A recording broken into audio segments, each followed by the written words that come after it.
Now this is one of my favorites, pack toiletries in your protein shaker bottle.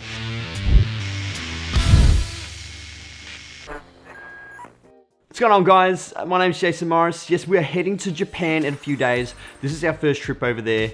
Japan is a beautiful country with incredible culture, and I just cannot wait to experience this as a family. We are frequent travelers, but this is the first trip over 8 hours on a plane flight with my little daughter. My little daughter's under 1 year old. She's been on 6 flights so far. She's been an absolutely incredible traveler, but this is the longest flight she's been on, so fingers crossed, she's gonna be really good. Anyway, this video is pretty much I wanna give you my tips and tricks when traveling, as I've had plenty of experiences in traveling and packing. I am 33 this year. 33? 34? 2020? 34. I'm 34 this year, so I've traveled quite a lot of places. And I hope you learned something from this video, and just make sure that if you did, please give it a like, thumbs up. That would be absolutely amazing. Helps out my channel a lot. First of all, let's show you absolutely everything that I am taking really quick, and then we'll go through all the really important tips that I need to tell you guys about when traveling overseas. So I'm taking 2 long sleeve shirts, 2 short sleeve shirts, 1 singlet, a pair of gym shorts, 3 pairs of socks, 1 pair of training joggers, 1 pair of hiking boots, 2 pairs of long pants, a belt, a hat, 1 thick ski type jacket, 1 wind jacket, 1 pair of gloves, 1 bandana, 5 pairs of underwear, a drawstring bag, 1 charging brick, a laptop, SSD hard drive, headphones, a passport, a copy of your passport, a copy of the hotel bookings, cash in yen, the Japan Rail Pass, my smartphone, a smartwatch, a protein shaker, protein powder, travel toothpaste, travel toothbrush, roll-on deodorant, nasal spray, medication, a letter from my GP about my medication, and 1 pen. Now let's get into the content creator stuff. All right, here we go. 2 cameras, 4 lenses, 1 variable ND filter, 1 shotgun mic, 1 lav mic, 4 SD cards, 2 of them are regular and 2 of them are micro SD, 2 batteries for the A7 III and 4 batteries for the A6400, a rocket blower, a lens cloth, a lens brush, a camera bag, a tripod, a gimbal, the Osmo Pocket and the filters, the Osmo Action and assorted adapters for the Osmo Action, the DJI Mavic Air drone and the Fly More kit, chargers for all of these, travel adapter, multi-USB charging port, and an LED RGB light. Now I have a complete checklist for you guys if you want to download that I have designed for free, and you can add some stuff in it or you can take away some stuff, but it might actually give you some ideas on what to think about when you go traveling. But just make sure you take out all the important stuff or all the expensive stuff and put it into your carry-on. Just in case if your suitcase does go missing. Always get quality travel insurance as well that covers bag loss, and make sure you take a lot of photos when it comes to what is in your bag. Now, let's get straight into some of the tips. Firstly, have a hard case or a quality suitcase. It can offer more protection if it's quality material. Make sure you also have a lock on there so you can secure your suitcase, and a name tag or an identification tag to attach to it so you know obviously which bag is yours. Now, all these things is what you should think about when packing your suitcase. And I'll go through all the important things that you need to think about with obviously carry-on luggage after that. All right, let's get into this. Now pack a few items of clothing, mainly because there are washing machines over there. So you can wash your clothes whenever you need to, depending obviously where the location is. But if you're heading to, like say Japan, and you're going to the main locations, there's gonna be a whole bunch of washing machines over there. So you'd be perfectly fine to bring minimal amount of clothes so you can do a load of washing. Also, you gotta make sure if it's gonna be a hot location or a cool location. We're heading to Japan in winter, so it's gonna be quite cold. So you can actually get away with wearing clothes twice or even 3 times. Obviously, it depends on how much you sweat and how much you actually make it stink. You obviously don't wanna be wearing stinky clothes. Now roll your clothes. You probably heard this many times before, but this compresses the air and keeps the clothing items really compact, thus giving you more space. Use packing cubes if you want to keep your clothing items organized. This works well to hold the rolled clothes together as well. Now this is one of my favorites, pack toiletries in your protein shaker bottle.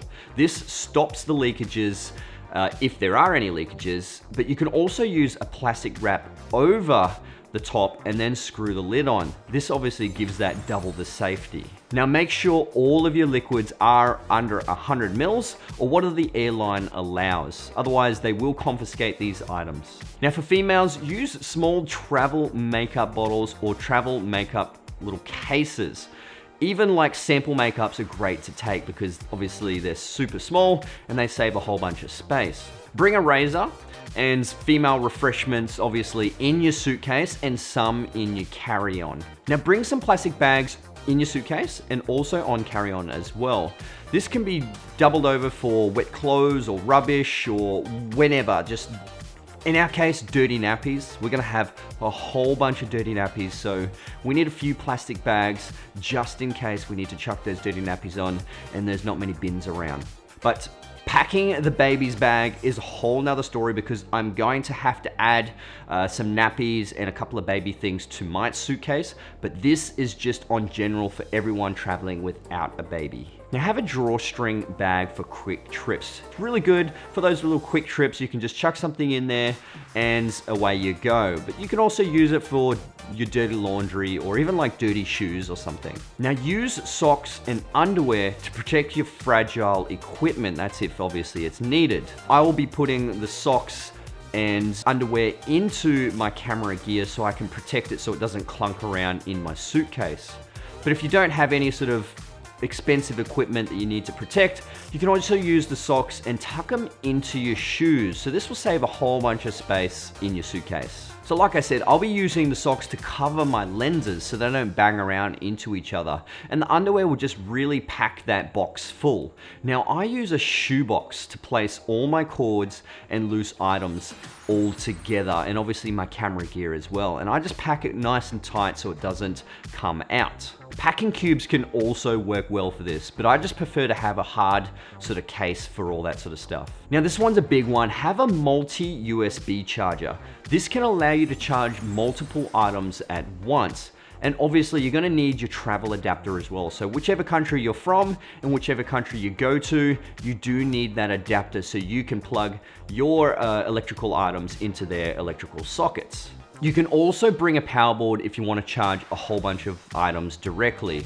Now I won't be bringing one of these as we have 3 prongs in our power chargers. This adapter only has 2, so I really don't know what the hell that's about. Comment below if you guys know why there's only 2. I'm not an electrician, so I don't know anything to do with the electrical current that goes through these adapters, so comment below if you guys know. Now pack sports strapping tape. This can come in really handy, and it has come in handy for me a lot. This can bind things together if they tend to break, or it can cover scratches or small wounds, and it can actually protect your ankles if you're hiking or doing some mountainous sort of trips. There are heaps of applications for this bad boy. Now flip-flops or slippers or thongs, whatever you want to call them. This can be useful if you do use like a whole bunch of communal showers or just places that require you to take your shoes off and on.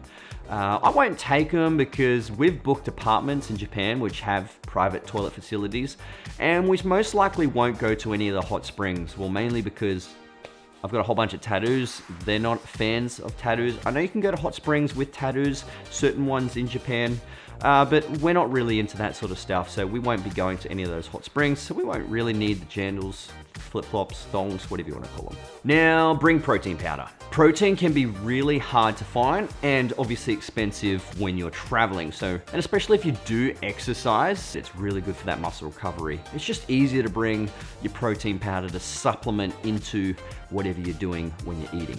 Now keep all the heavy items at the wheelbase. So when you stand the bag or suitcase upright, it won't fall all the way to the bottom and squish all your clothes. It'll already be at the bottom, so it's just gonna limit that risk of it breaking, anything sort of fragile in there, or just squishing your clothes and making them all crinkled. Now wear all the heavy and thick items on the plane if you can. This will obviously reduce the weight in your suitcase. But also what you can do is wear that thick jacket. It can double up as a pillow or a blanket on the plane. It's purely up to you. I'll be wearing my thick items there. I wear my thick boots I generally take my boots off anyway. It just saves a whole bunch of space because the boots actually are quite heavy. Now bring small suitcase scales. This is great for before you leave and when you're there. Like there is absolutely nothing worse than getting to the airport and your bag is too heavy. You'll be slapped with a nice fee for that extra weight. Trust me, it's almost happened to us before. We've had to get out of the line, unpack a few things out of our suitcase and literally wear them and put them into our pockets. That was a stressful time because we didn't bring our scales. Things to keep in your carry-on baggage. Make sure you keep your passport and hotel documents on you. Just carry them at all times. Make sure you keep a copy of your passport in your suitcase or even put it into your partner's or friend's suitcases just in case. Also bring all your medication with you, and if it is prescription drugs, obviously have your letter from your GP just to explain that what drugs you have and they are actually for you. Now I like to bring nasal spray just in case my nose gets congested. I think it's saline or just a very small amount of saline. It just clears up your nose. It's quite handy. Now compression socks. If you are susceptible to clotting like I am, you may need the compression socks, but be sure to keep moving on the plane anyway and stay hydrated. Like there are literally thousands of deaths that come from DVTs. So just be cautious, even if you haven't had them before. This is an obvious one. Keep your smartphone on you and obviously a smartphone charger. So remember the morning of, take the charger with you because I know a lot of people forget their charger because all they do is unplug it and away they go. Make sure you keep your charger with you, but I also bring my charging brick as well with me everywhere. That's just in case my camera goes flat, my phone goes flat, anything. It's a 20,000 milliamp hour battery, so it's quite handy to have. Now, entertainment. If your plane doesn't have any entertainment, it's really good just to have your smartphone or an iPad or even a tablet or a Kindle, whatever you want, laptop. Just bring something for that extra entertainment. And obviously for that entertainment, you're gonna have to have headphones. So bring plug-in ones with an auxiliary cable. You can have wireless ones, but that's if you attach it to your own stuff. So just make sure if it does have that auxiliary adapter, bring that auxiliary adapter as well for your wireless headphones so you can plug directly into the plane's entertainment. Now, like I said, wear your thick jacket on the flight, saves the space in your suitcase, and also if you do take it off, covers up as a blanket or a pillow, whatever, just makes you a little bit more comfortable. Now bring your bandana. Now I did mention I'm bringing a bandana. This can be used as an eye mask, but I usually use it as like a beanie or a head warmer when I go out. I'll bring my hat, but I most likely won't wear it because I think it might be a little bit disrespectful to wear my cap backwards and in a whole bunch of places. Japan is a very sort of respectful, peaceful place. I don't really want to piss off the locals. We don't want to cause any drama. We're just going there to enjoy the people, enjoy the sights, and have a good time. We're not there to go drinking, partying, or anything like that. We're just there to go have some fun, nice family vacation. Now, lastly, bring a pen. A lot of people don't bring pens on board the plane, but this is very, very handy because you'll get your custom forms on the plane and then you're able to fill it out right there and then. Otherwise, you're gonna have to rush to the customs part, fill out these forms, go into this crazy long line. It just makes things a lot smoother when you're entering the country. And just make sure you declare everything you need to. If there's any liquids or powders or anything, just declare it just in case. Any wood, any dirt on your shoes, just make sure you declare these things because it's great for the country and it's also stops all the bugs and all the stuff that's not meant to be in the country to stay out of the country. So, you know, just do the right thing. Don't be a dick. Now, the country, you're going to obviously get their currency. Bring cash, bring lots of cash. Obviously not crazy amounts of cash, like tens of thousands of dollars, but bring some cash because you do need some cash to obviously get started. I mean, at the airports, they do have cash places where you can transfer your money and get their currency. You can do that. You can also use travel cards as well.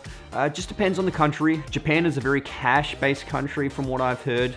They do have their own card called a Suica card or an IC card. That can be used at a few different locations and vending machines and stuff, but just be aware of what their country has. So do a little bit of research into wherever you go. The cash is pretty much accepted everywhere. Now, I hope I haven't missed anything important or any other tips. If you do have any other tips, let me know in the comments below. I'd really, really like to know. I'm sure my subscribers would also like to know as well, or whoever is watching my video. If you're not subscribed to my video, make sure you subscribe to my video. Subscribe now, hit that bell notification. But yeah, anyway, don't forget the checklist is in the link in the description below. If you do want to download it, it is for free. I'm not going to charge you anything. This is just my own time creating it, adding some more value to you guys. But yeah, the checklist definitely helps me out when I travel so I don't forget anything. That is the most important part. You don't want to rock up to a country and you've forgotten your charger, or you've forgotten this or forgotten that. Make sure you have a checklist. But anyway, guys, that is it from me. I hope you enjoyed this video. If you did, hit that thumbs up. That would be absolutely amazing. Comment below if you have any extra tips for me or for my subscribers or people who are watching. Other than that, my name's Jason Morris, and I'll see you guys in the next video. Let's get it.